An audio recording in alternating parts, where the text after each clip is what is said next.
The Big Show.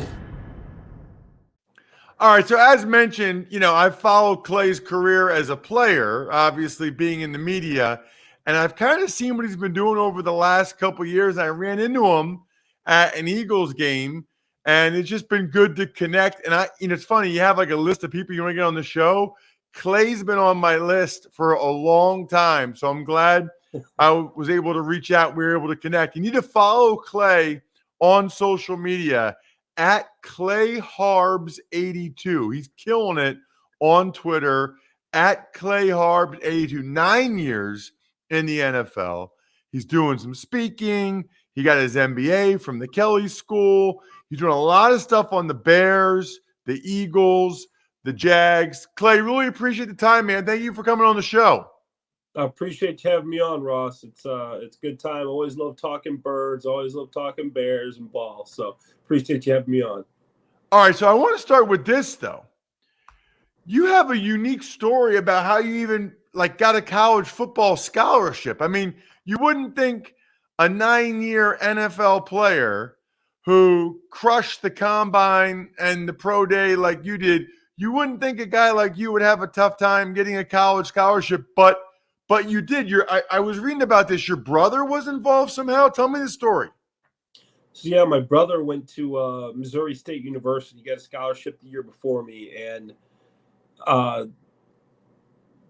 wasn't getting very much interest. So at the time, my brother starts talking to his coaches. Hey, I have a brother that's playing very well. You guys should really give him a scholarship. And he kept at him and kept at him. Finally, they started looking at my tape, and they liked me. And they finally offered me a scholarship. I was a guy that was better at basketball in high school, and I was a hooper. It always seems that tight ends have a basketball background, or at least a lot of them do.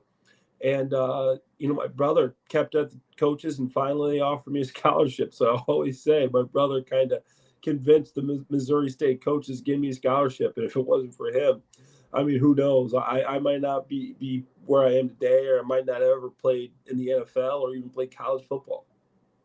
So was that the only offer you ended up getting? I got one offer from Missouri State University out of college. Yeah. Wow. So wait a minute. But how big were you your senior year of high school, Clay? I was about 6'3", 180 pounds as a wide receiver and a cornerback. I gained 65 pounds in college and moved to tight end after I spent 2 years at wide receiver.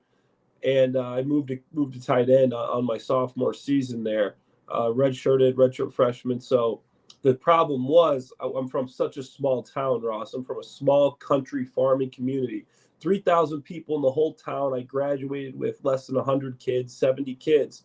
So I'm putting up great numbers, 2,000 plus yards, 20-something touchdowns in 10 games. But I'm playing against the children of the corn. These guys are 5'8", small country guys. So when the coaches look at this tape, they see me dominating, but they see what I'm playing against. They're saying, bro, you're basically playing by yourself. You're catching routes on air because the school's so small. So that was the problem, why it was so difficult to really get, attention from these bigger schools, because of the competition level.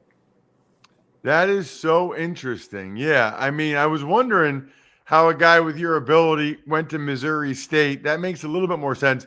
So you got the late bloomer. You had to grow into being a tight end. Yeah. You're right. A lot of tight ends have that story. Basketball guys, wide receivers, and then they get bigger and they get their weight up, but they're still able to maintain that athleticism.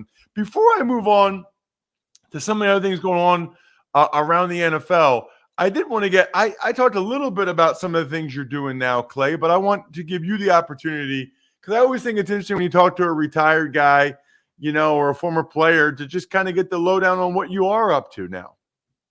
Yeah, absolutely. So as you said earlier, I'm finishing up my MBA from Kelly School of Business, but I do keynote speeches. Last year, I think I did 22 speaking events, which I want to improve on that number this year. So far, it's doing well. I basically speak on overcoming adversity and how habits and routines kind of change my life and help me to be more efficient and to, be a better version of myself and help me to optimize. And then also I'm doing a lot of sports media stuff. I work for the 33rd Team. It's a media company that Mike Tannenbaum founded. I work for Believe Network. I think Marshall Harris. I do the post game shows for CBS Sports in Chicago with Marshall Harris, and also work for NBC Sports on their Sports Night in Chicago. So I've been doing a lot of Chicago media stuff. I just hosted the 670 Score last night. I have part-time over there at the radio show. So just doing a ton of football stuff with a ton of different networks. And it's something that I really love and I'm passionate about because I just get to talk about football, use my knowledge base to, talk to fans and share my takes and my thoughts. And being a Chicagoan, it's something that I love to do. So it's been awesome. It's been fun. And, I just love talking ball. It's funny, Clay, because you and I have a couple similarities. Number one, I like to do I like speaking engagements as well, and I don't do as many as you do, but I enjoy that. But then also, I do a lot of Eagles media in Philly, but I never played for them. And you played Eagles, Jags, Patriots, Lions, Saints. Never played for the Bears, but you're from Chicago, so you do a lot of Bears media. So I played for 5 teams like you, never the Eagles, but I'm from near Philly, so I do a lot of Eagles media. So you and I are sort of in the same boat with that. So the one thing, I don't know, Clay, if I knew this or I forgot it, but when I was reading up on you, you were on The Bachelor, but you hurt your wrist playing football. Like, is this true? Like, you got to tell me this.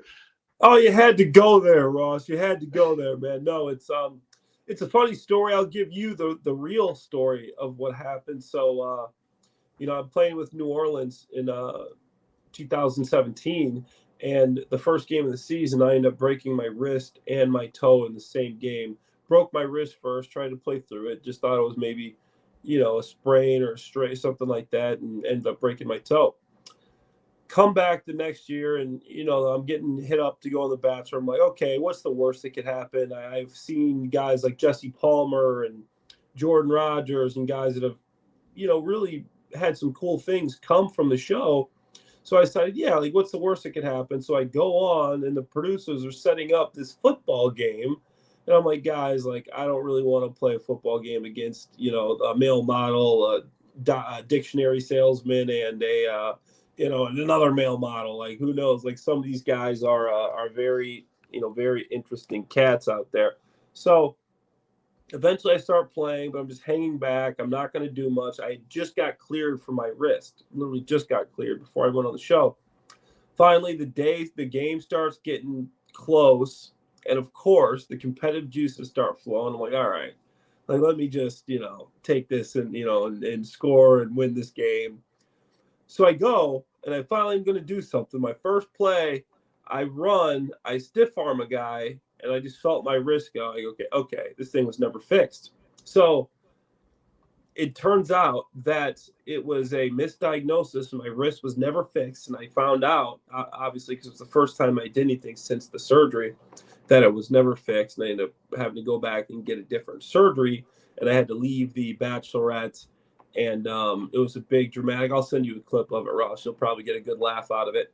And had to leave and go home and get the surgery. And I ended up coming back and doing a spinoff show called The Bachelor in Paradise as well for a few weeks, which was interesting. It was a fun time. I made some friends from it. Looking back, I'm like, I have no idea why I decided to go on this show. But, it was fun. And I did make a lot of friends. So every time, somebody asked me if I would do it again, I'm like, yeah, I think it was fun. I'll be able to tell a lot of stories when I'm old, sitting at the kitchen table. If I ever have kids, hey, your dad or your grandpa was, on this show and played this game of football. So it's a cool story. Yeah, why not? It's a great life experience, I mean, it's you know what? I look at it now. It's just a funny story now. That's Funny story wild now. though, that you had surgery and it was the wrong surgery. It didn't work. Didn't work. Yeah, that was crazy. Um, let's talk since you do so much Bears stuff. Yeah. I want to get your thoughts on the Bears moves because they're kind of the team that everybody's been talking about with the big trade with the Panthers and then being pretty aggressive in free agency, spending some money. Just your thoughts on what the Bears have done. Is it about what you expected? Do you think it's good? Are there more things they should have done? Where are you at with the Bears so far this offseason? I think they've done a good job. I mean, I would give them a solid B, but when you have all that capital, you have $100 million to spend. I thought maybe they could have done some more to the trenches. I think they did a great job of the linebacking core. They got TJ Edwards. You know how good TJ Edwards is on a pretty value deal. 3 years, 19 million for a guy that's played as well as him the last couple of years. Then you get Tremaine Edmonds, another big linebacker. So you solved the linebacking issues you had last year.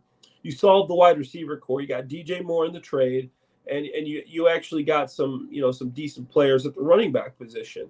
Donta Foreman. You got Travis Homer. You got Robert Tonyan as a backup tight end. You made some big, good moves, but the problem is you didn't do much for the trenches. The Bears' offense and defensive lines are tough. You got one player on the D line, you got one player on the offensive line. Nate Davis is a right guard. The Bears' best offensive lineman is a right guard. So you bring in a right guard, now you're going to move the Bears' best offensive lineman to another position. A right tackle is what people are thinking. So in my opinion, you should have done more to the trenches. You still got the most cap in the NFL. You got $40 million. But yet Poles wants to do this, we're saving the money. We don't know. Spend it. You saw what the Jaguars were able to do. They went from worst to first, but they did spend most of that money. I'm not saying you have to spend it just to spend it, but you have options. You have opportunities to go out there and fix this offensive line for a young quarterback that's still below the league average, in my opinion.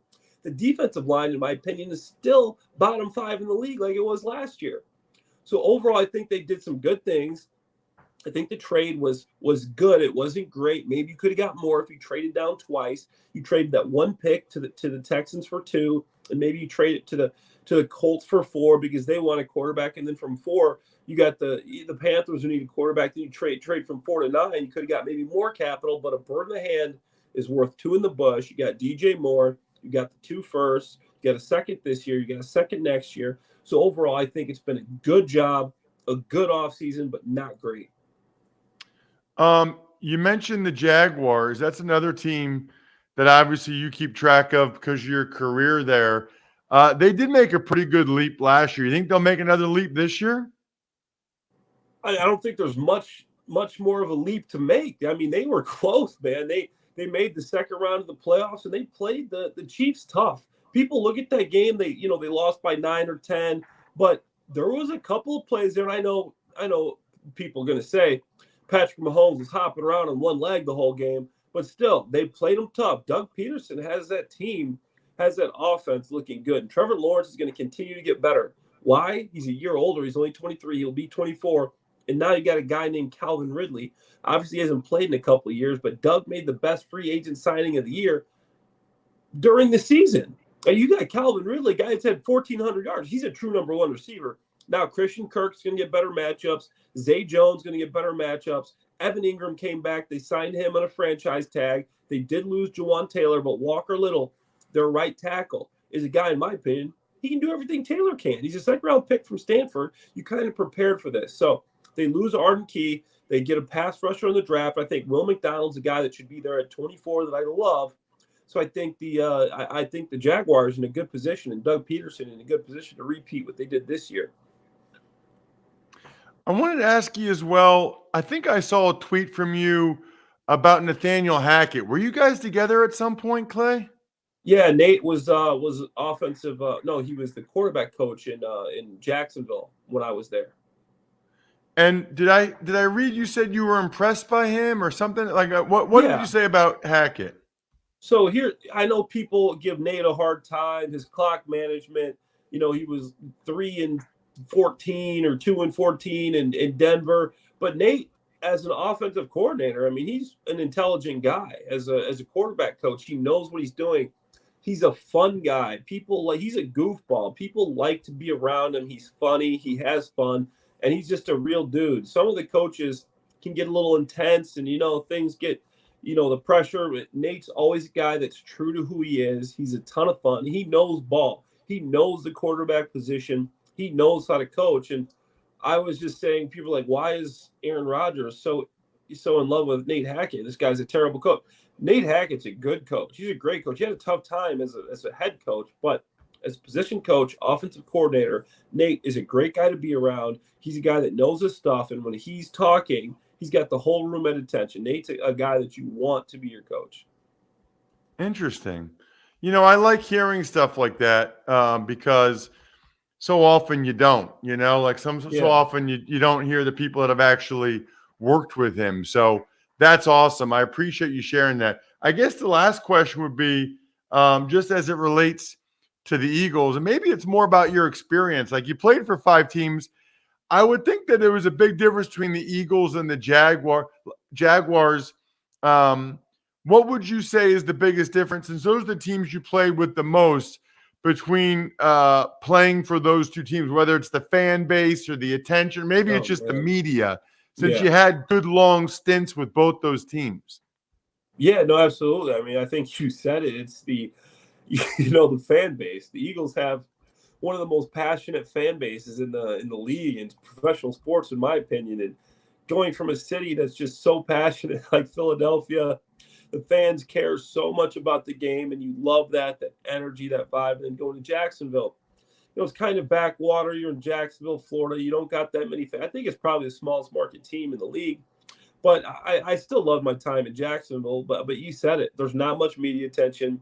The games are rarely sold out. I mean, you can look up. You can see your mom, your dad in the stands, wave at them, say, hey, Dad, hey, Mom. But, in Philly, obviously, the link, you're not able to do that. But the big difference to me was the fan base and the media attention. It was so much more fast paced in Philly, so much more attention. And Jacksonville is kind of a backwater. And then going from Jacksonville to New England, I didn't have a long stint there, but I mean, you go from Gus Bradley to Bill Belichick, man. This accountability level just spiked, insane. Like, Gus is all about positive reinforcement.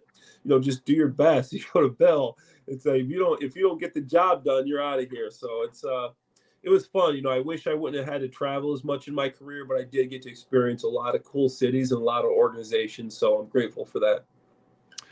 He's at Clay Harbs 82, which is a great place to follow him, know everything he's up to. ClayHarborOnline.com is his website as well. Clay, really appreciate the time. Thank you so much for coming on the show. Appreciate it, Ross. Thanks, man.